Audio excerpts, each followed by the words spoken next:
शुभ संध्या, जय महाकाल। कार्बन की इस सेकेंड क्लास में आप सभी का अभिनंदन। कार्बन एंड इट्स कंपाउंड, एक चमत्कारिक तत्व परमाणु जिसने इतना बड़ा साम्राज्य फैला रखा है जिसकी कल्पना ही नहीं की जा सकती। बड़ी दुविधा में, विचित्र स्थिति में ये था जब इस पे गौर किया गया कि ये किसी भी रूप में सेट ही नहीं हो रहा था। न ये C4+ में जा रहा था, न C4 नेगेटिव में जा रहा था। एक सीधा सा संदेश तमाम प्रतिभागियों के लिए, तमाम प्रतियोगियों के लिए कि कार्बन को देख लो, आदि क्रियाएं आप खुद ब खुद समझ जाएंगे। जब इसको C+ या C- में डाल रहे होंगे, उस समय इसकी स्थिति क्या थी कि एक ऐसा परमाणु जो कहीं ही नहीं बैठ रहा है, लेकिन जब इसके मुख्य गुण तक पहुंच गए, इसके साथ सहसंयोजन गुण जुड़ गया, तो पता चला कि इससे बेहतर कोई परमाणु है ही नहीं। और हाइड्रोकार्बन के रूप में जब इसका संबंधन प्रकट हुआ, तब तो लगा कि ये क्या है, सर्वतोमुखी। कल मैंने कहा था कि एक शब्द आएगा और उसकी व्याख्या पर हम इसको और समझेंगे। और फिर जो कमेंट अपना है कि जहां से आपके इस टॉपिक से प्रश्न होते हैं या होने चाहिए, जो कार्बन का एक भाग है जहां से प्रश्न को आधार बनाया जाता है, उस आधार तक भी पहुंचेंगे। आज की क्लास हमारी इस पे निर्भर करती है कार्बन की सर्वतोमुखी प्रकृति, संतृप्त और असंतृप्त कार्बन और यौगिक, जो कार्बन यौगिक और श्रृंखलाएं, शाखाएं और वलय। यानी कार्बन एक श्रृंखलाबद्ध रूप से है, कार्बन एक शाखित रूप से है, और कार्बन कभी कभी वलय रूप में भी मौजूद है। उन सब का अध्ययन हमारी इस क्लास की विशेषता है, इसलिए आपके हर उस भाग का उतना ही महत्व होगा जितना आप प्रारंभन में है। Versatile nature of carbon, saturated and unsaturated carbon compounds, chains, branches and rings. ये उन तमाम विद्यार्थियों के लिए जो आवाज आती है एक तरफ से इंग्लिश मीडियम से प्रिपेयर कर रहे होते हैं। सहसंयोजी बंध की प्रकृति के कारण कार्बन में बड़ी संख्या में यौगिक बनाने की क्षमता होती है, और दो मुख्य गुण, पूरा पढ़ने की जरूरत ही नहीं, मैं दो अंश ले जाता हूं आपके, जो अगर प्रश्न में कभी मिला तो आपको इस रूप में मिलेगा।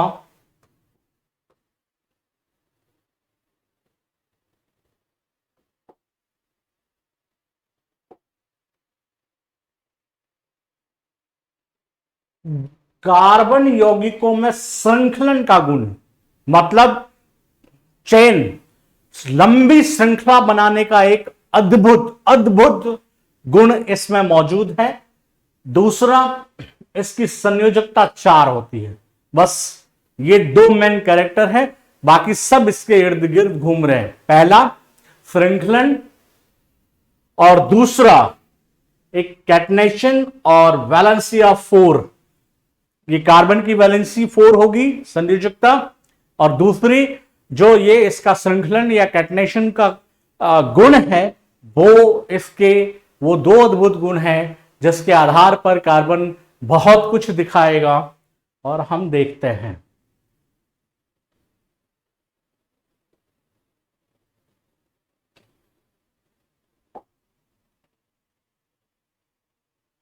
यौगिकों में कार्बन की लंबी श्रृंखला इसकी वजह से होगी।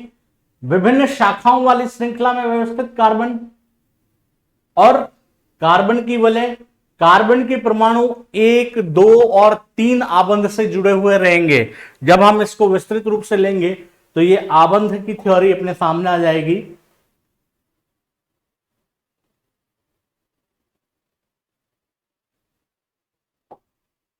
कार्बन की एक खासियत कि कार्बन यौगिक में जिस सीमा तक कैटनेशन या श्रृंखलन का गुण पाया जाता है, वह किसी और तत्व में नहीं मिलेगा।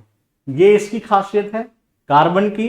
दूसरा, कि सिलिकॉन हाइड्रोजन के साथ यौगिक बनाते हैं जिनमें 7 या 8 परमाणु तक की श्रृंखला होती है, लेकिन ये यौगिक अभिक्रियाशील होते हैं। इसको समझ जाइएगा कि ये क्या कहना चाह रहा है।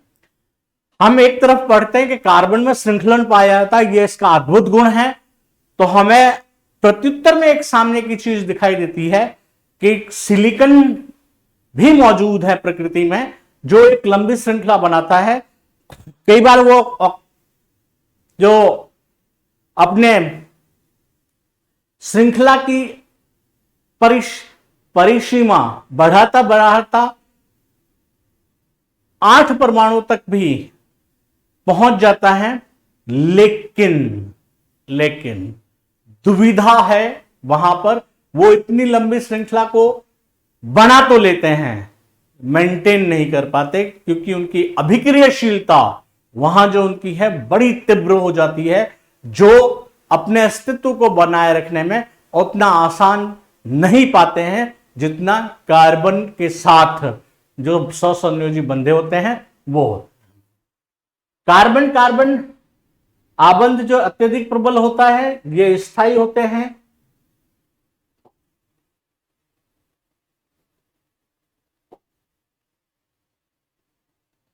और इससे क्या होता है कि कार्बन परमाणुओं के साथ आपस में जुड़े हुए अनेक यौगिक प्राप्त होते हैं। ये आबंध की विशेषता, इस पे हम काफी कुछ जा चुके हैं। और यहां समझाया आपको इस कार्बन के वैलेंसी को, ये 4 होती है। इसके अलावा ये ऑक्सीजन, हाइड्रोजन, सल्फर और अनेक तत्वों के साथ क्रिया करता है। खासकर हाइड्रोजन के साथ तो बहुत ज्यादा, और हाइड्रोजन के साथ बहुत ज्यादा है तो एक नाम भी आपके जहन में उभरना चाहिए, वो है आपके हाइड्रोकार्बन। केमिस्ट्री का एक महत्वपूर्ण भाग है और ये कार्बन और हाइड्रोजन से मिलकर बने होते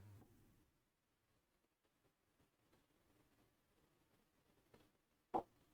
फिर है अधिकतर अन्य तत्वों के साथ कार्बन द्वारा बनाए गए आबंध अत्यंत प्रबल होते हैं, जिनके फलस्वरूप ये यौगिक अतिशय रूप में स्थायी हो जाते हैं। दूसरे तत्वों के साथ जुड़कर आएगा, ये बड़ा स्थायी रूप में आ जाएगा। कार्बन प्रबल आबंधों के निर्माण का एक कारण इसका छोटा आकार भी है।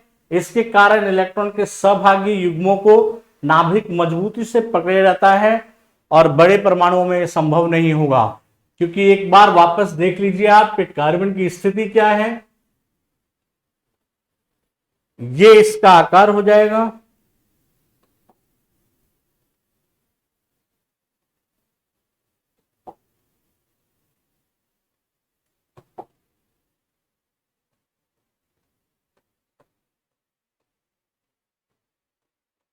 ये कार्बन है।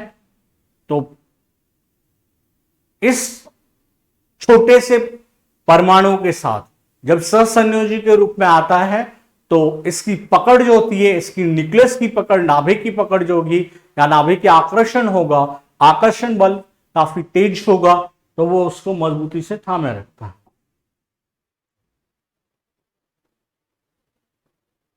और उसी में आता है कि कार्बन सैचुरेटेड होगा और अनसैचुरेटेड होगा, संतृप्त और असंतृप्त। इसकी विस्तृत व्याख्या लेकर आ रहा हूं, लेकिन उससे पहले एक अतिरिक्त ज्ञान जिसमें से एक सवाल बनने की प्रबल संभावना होती है, वो बीच में डाल दी हमने।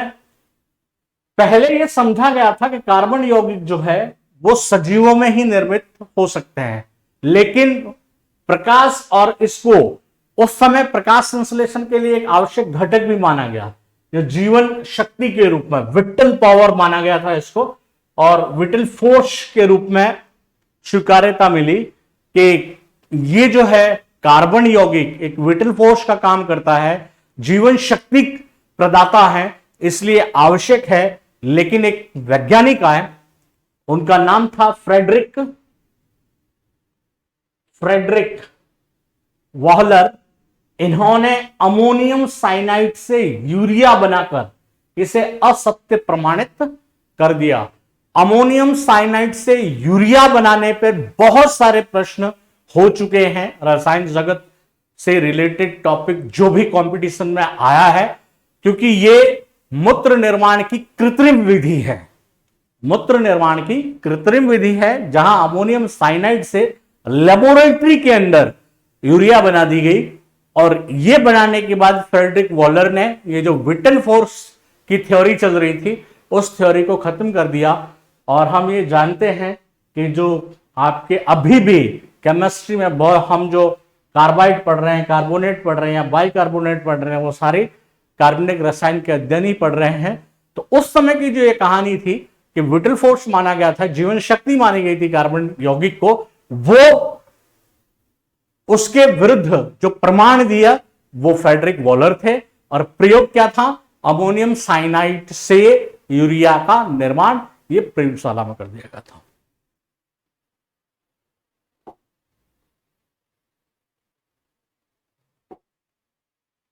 अब स्टार्ट होती है हमारी आज की मुख्य कक्षा, जहां से समझना है कार्बन के संतृप्त और अनसंतृप्त यौगिकों को, और ये होता कैसे है। यहां मुख्य रूप आएगा आपके सहसंयोजी आबंध। जब हाइड्रो और कार्बन के साथ जुड़ते हैं तो एक एक बिंदु को देखते चलिएगा। कार्बन जब हाइड्रोजन के साथ संयोग करता है तो इसको हाइड्रोकार्बन कहा जाता है। अब हाइड्रोकार्बन में ये जैसा मैंने एक करा, एकल आबंध से जितना भी बनेगा या एकल आबंधित जो भी होंगे वो तो कहलाएंगे संतृप्त यौगिक।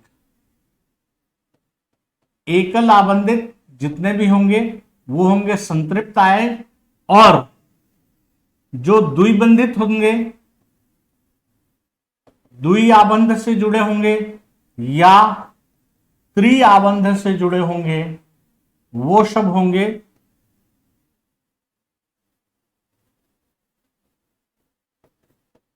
असंतृप्त यौगिक।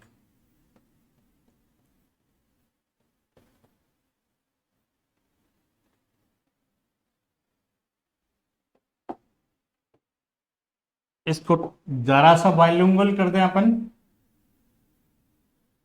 सिंगल बॉन्ड, ये आपका डबल और ट्रिपल बॉन्ड,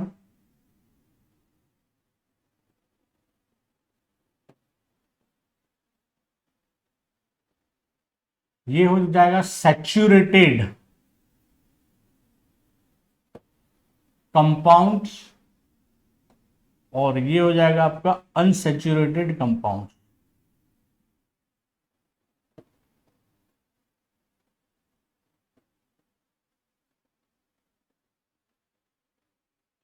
और ये है ही आपका हाइड्रोकार्बन। हाइड्रोकार्बन ब्रेक होंगे सिंगल बॉन्ड से, डबल बॉन्ड और ट्रिपल बॉन्ड आएगा। जो सिंगल बॉन्ड से बॉन्डेड होंगे या बंधित होंगे वो सारे सैचुरेटेड या संतृप्त होंगे और बाकी अनसैचुरेटेड होंगे। इसको एक अलग तरीके से समझिए, सैचुरेटेड क्या और अनसैचुरेटेड क्या। गर्मी का समय है, नींबू, वहां चाय बनवाई थी रासायनिक अभिक्रिया में, कार्बन पढ़ा रहा हूं, शरबत बनवा रहा हूं। ठंडा पानी ले लीजिएगा, अच्छा लगेगा। ठंडे पानी में नींबू मिला दीजिए, शक्कर मिला दीजिए, तो अच्छे से उसको स्टीर कीजिए, हिलाइए जब तक कि वो मिल नहीं जाए। अब याद रखिएगा, अगर प्रयोग करना है तो थोड़ा सा 2 कदम आगे जाना। एक स्थिति यह आएगी जो आपने शुगर उसमें ऐड करी है वो सारा मिल जाएगा, ये संतृप्त यौगिक है क्योंकि उसने पूरा उसको एक्सेप्ट कर लिया है, सैचुरेटेड सॉल्यूशन जो आपका सामने है। अब अगर आप इसको शक्कर को और डालेंगे तो एक अवस्था ऐसी भी आएगी जहां वो उनके पार्टिकल रूप में मौजूद हो जाएंगे और आपको इसको मिलाने के लिए थोड़ी हीट देनी पड़ेगी, डायरेक्ट वो नहीं होगा, ताकि उस ताप के प्रभाव से भी वो गलित हो जाए वहां पर। और एक अवस्था वो भी आ सकती है कि वहां से भी वो नहीं हो, ये दूसरे केस में होगा। अपन शरबत तक ही सीमित रहते हैं, हमने शुगर ऐड की, शक्कर मिलाई, शरबत बन गया, वो विलियन बना है, वो सैचुरेटेड है। अगर वो नहीं घुला तो अनसैचुरेटेड है। तो जो सिंगल बॉन्ड है इसका मतलब क्या हुआ, जितनी भी वैलेंसी होगी कार्बन की संयोजकता देख लीजिए आप, जो वैलेंसी है वो ये है। अब ये चारों अगर भरे हुए हैं, चारों का संयोजन हो चुका है तो संतृप्त, और चारों अगर संयोजित नहीं है तो असंतृप्त। वो कैसे होगा? अगर चारों भरे हुए नहीं है तो कंडीशन ये हो सकती है, ये हो सकता है,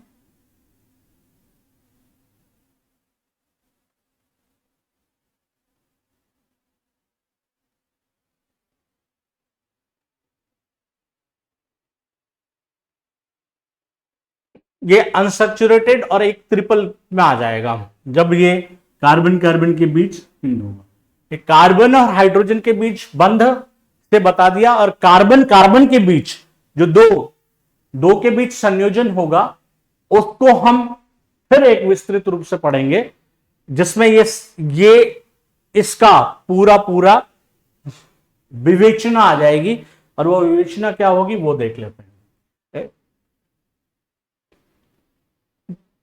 एक शॉर्ट रिवीजन, ये हाइड्रोकार्बन हुआ। एकल आबंधित कार्बन जो होगा वो संतृप्त यौगिक होंगे, द्वि आबंधित कार्बन जो होंगे वो असंतृप्त होंगे। चलते हैं आगे। अब देखिए हुआ क्या, कार्बन और कार्बन के बीच एकल बंध है, सिंगल बॉन्ड, तो फिर होगा ये डबल बॉन्ड, और एक होगा ट्रिपल बॉन्ड। ये अगर वो पिछली थ्योरी बताऊं तो संतृप्त, और ये दोनों असंतृप्त। लेकिन अब इस थ्योरी को थोड़ा सा रख दीजिए, क्योंकि एक नया और समझना है यहां पे। इनका नाम दिया गया एल्केन, एल्कीन और एल्काइन।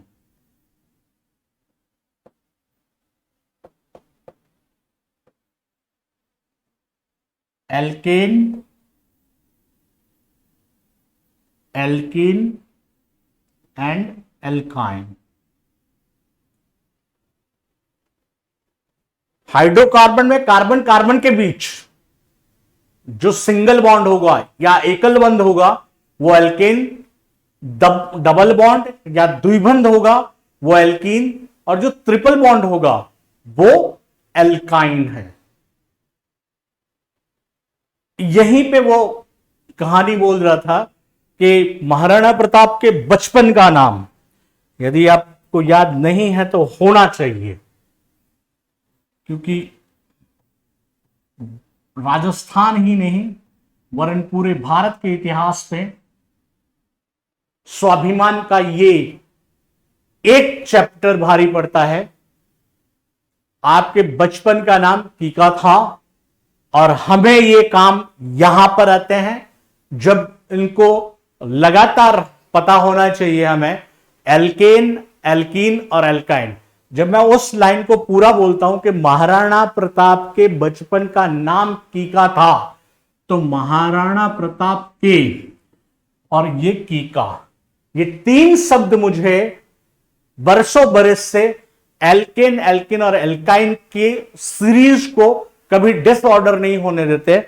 और विज्ञान के विद्यार्थी के लिए तो हैबिचुअल हो जाता है जब लगातार कई वर्षों तक वो पढ़ता है, लेकिन जो नॉन स्ट्रीम से हैं वो याद रखिएगा कि ये आपका, क्योंकि आप राजस्थान जी के अच्छे से पढ़ते हैं, बहुत अच्छे से जानते हैं उस महापुरुष को, अदम्य साहसी व्यक्ति को, और के की का तीन चीज याद रखिएगा। इसमें से यह आएगा आपका एल्केन, ये एल्कीन और ये एल्काइन। अब आता है फॉर्मूला बेस्ड, कि हमें जब दिया जाएगा तो ये सारी चीजें कुछ नहीं दिखाई देगी, हमें तो सूत्र दिखाई देगा और सूत्र से निकालना होगा। तो वो वैज्ञानिक सूत्र क्या है वो देख लेते हैं।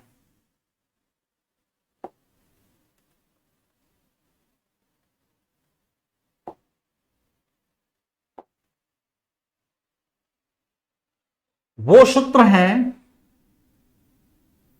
CnH2 2n प्लस 2, ये फॉर्मूला दिया था एल्केन के लिए।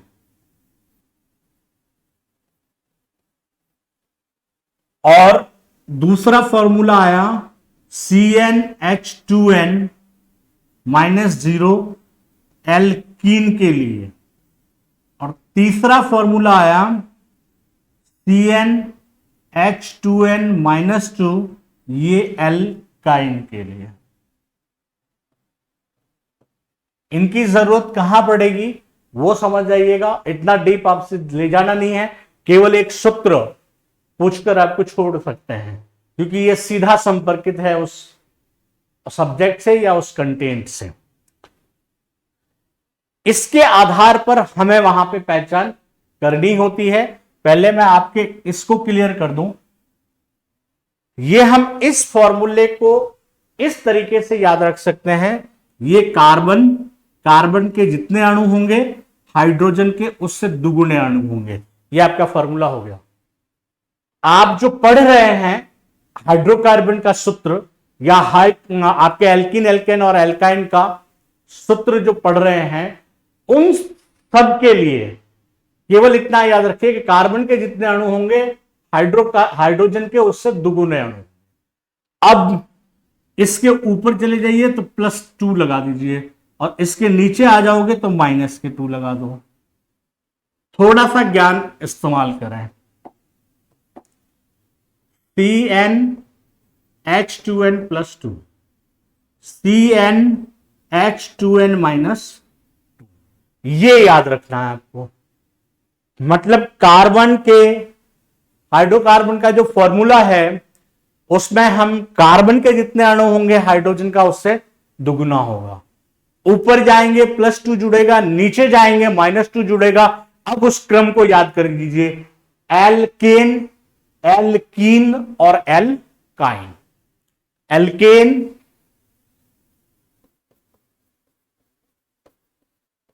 एल्कीन और एल्काइन, ये तीनों फॉर्मूला बनाना आप सीख गए। अब आपके काम कहां आएगा वो देख लेते हैं।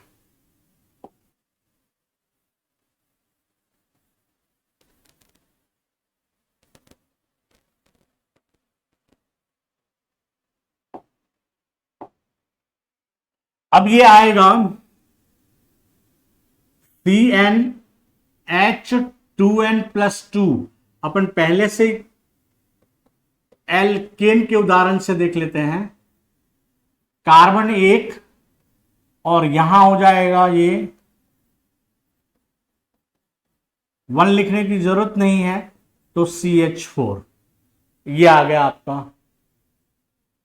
इसका अगला फॉर्मूला ले लीजिए, CnH2n -0, C1 लिया, H2 और 1। अब यहां एक कार्बन नहीं ले सकते क्योंकि कार्बन कार्बन के बीच द्विआबंध होगा और इसके लिए कम से कम 2 कार्बन होना जरूरी है। तो यहां पर ये एक कभी डिनोट नहीं होगा, तो हम एक को ले नहीं सकते। कार्बन यहां शुरू हो जाएगा 2 से, 2 C2H4, इसको कहा, अभी इसका नाम आपसे बनवाऊंगा। ये CH4 है, C2H4 है। तीसरे पे आ जाइए, CnH2n -2, 2 कार्बन यहां पे भी रख दीजिए। C2H4 -2, C2H2, ये तो हो गया इनका सूत्र निरूपण। 3 मुख्य सूत्र हमने पढ़े हैं और इन 3 मुख्य सूत्रों से यह संरचना हमें मिली है, हम ये बना सकते हैं। अब इनके नाम है। नामकरण के लिए क्या सिद्धांत लगा रखा है? कार्बन अगर 1 होगा तो उसे मैथ कहेंगे, कार्बन 2 होगा एथ कहेंगे, कार्बन 3 होगा prop, carbon 4 but, carbon 5 pent, carbon 6 hex, carbon 7 hept, carbon 8 oct. ये यहां तक जाने की आपको आवश्यकता पड़ेगी नहीं, कार्बन 6 तक का जो एक उदाहरण आपको मिल जाएगा, उससे आगे जाना नहीं है।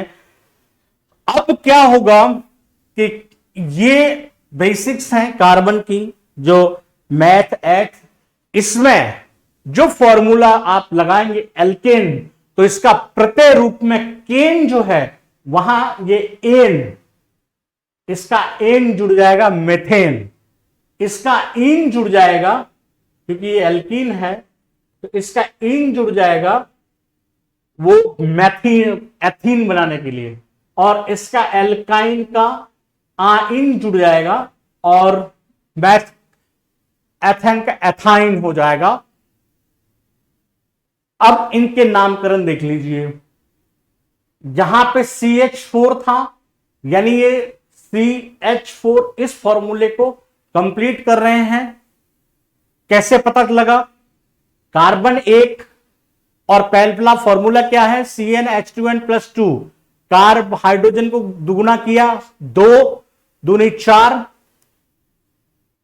2 और 1 से गुणा करके 2 और फिर जुड़ के ये 2 4 हो गए, तो कार्बन CH4 हो चुका। कार्बन जब CH4 हो गया है तो इसका मतलब इस फॉर्मूले को कंप्लीट कर रहा है, तो नामकरण के लिए मैथ के साथ आप एन जोड़ेंगे, वो मैथेन हो जाएगा और इसका नाम जो होगा वो मैथेन होगा। आइए इस पे, कार्बन कितना 2, नाम क्या हो जाएगा एथ। एथ के साथ अब आपका सफिक्स जो आपके प्रत्यय है कौन सा जोड़ना है, एन जोड़ना है, इन जोड़ना है या आइन जोड़ना है, वो कैसे पता करेंगे? इसको देखिए कौन से फॉर्मूले में ये सेट हो रहा है, तो Cn और H2n, इस 0 को नहीं लिखूं तब भी चलेगा। कार्बन 2 था, हाइड्रोजन सीधा 4 है, जोड़ा जोड़ी कुछ भी नहीं हो रही है, ना जोड़ हो रहा है ना बाकी हो रही है, ना इसमें घट रहा है ना प्लस हो रहा है, कुछ भी नहीं हो रहा है। तो अब आप इसका सीधा संपर्क हुआ एल्कीन से, एथ वहां से दिख गया आपको, कार्बन 2 है, तो एथ और इन जोड़ के हो जाएगा इसका नाम एथीन।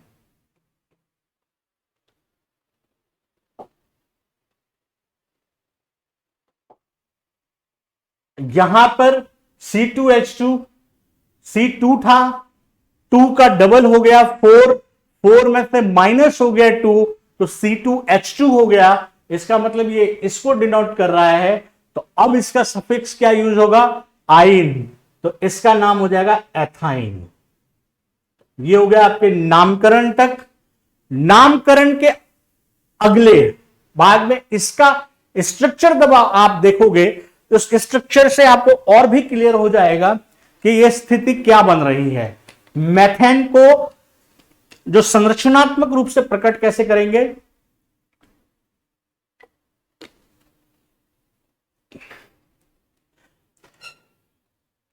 मैथेन के लिए यह स्थिति आएगी, इसकी चारों संयोजकताएं हाइड्रोजन से परिपूर्ण होगी। एथीन के लिए चूंकि 2 हम द्विबंध की बात कर चुके हैं,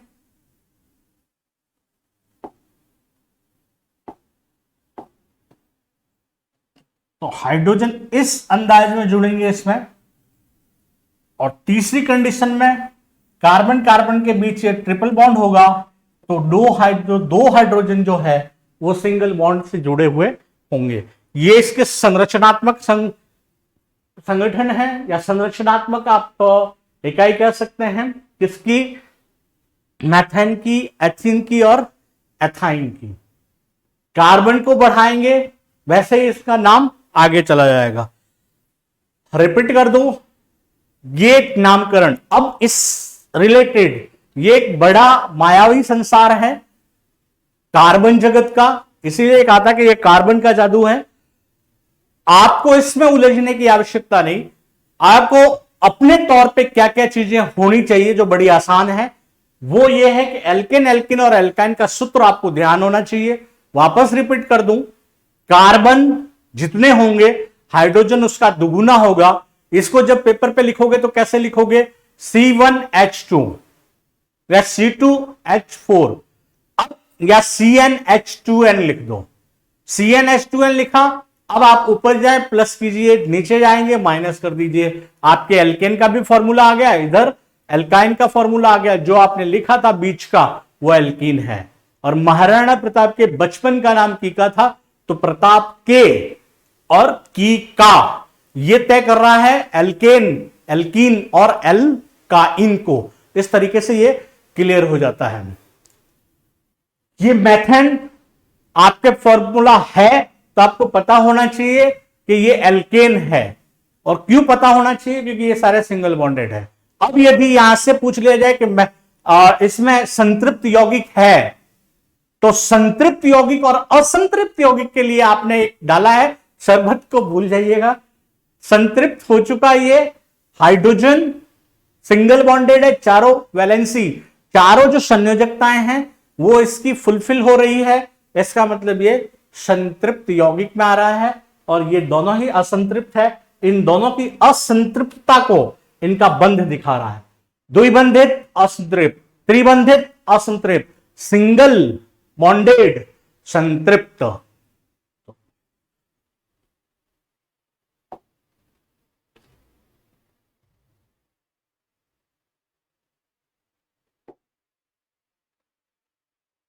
फिर जैसे ये नाम बढ़ेंगे, कार्बन अगर आप एक उदाहरण और लेंगे, C3 तो H हो जाएगा 8। इसका स्ट्रक्चर होगा इस तरीके से,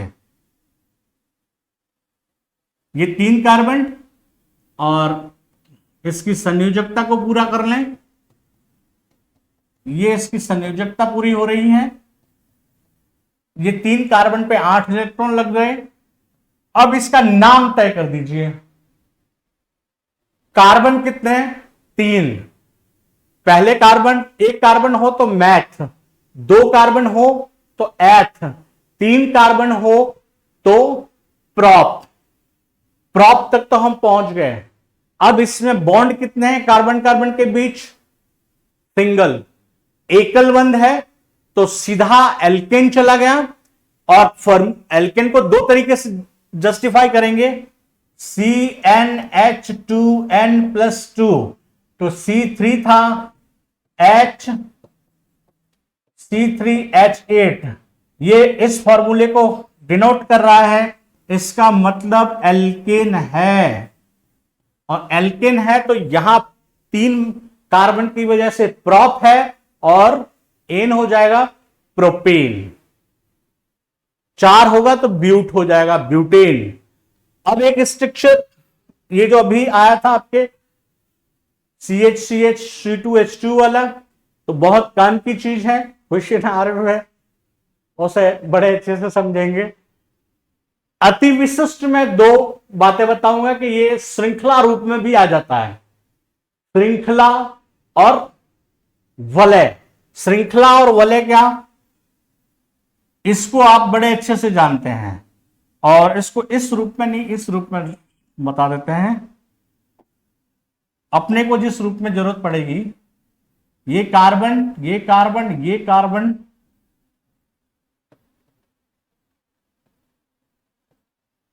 इसको 2 बार लिखूंगा अगर आप मना नहीं करें। 2 बार लिखने का कारण यह है कि ये 2 बार में 2 तरीके से शो होगा। ये एक H, ये एक H। ये क्यों जुड़ रहे हैं 2 H, क्योंकि 2 संयोजकता तो इसकी काम आ रही है और 2 संयोजकताएं इसकी खाली है, तो उन दोनों संयोजकता पे हाइड्रोजन जुड़ती चली गई। अब ये C6 है और H12 है। यहां पर 1, 2 और ये 3।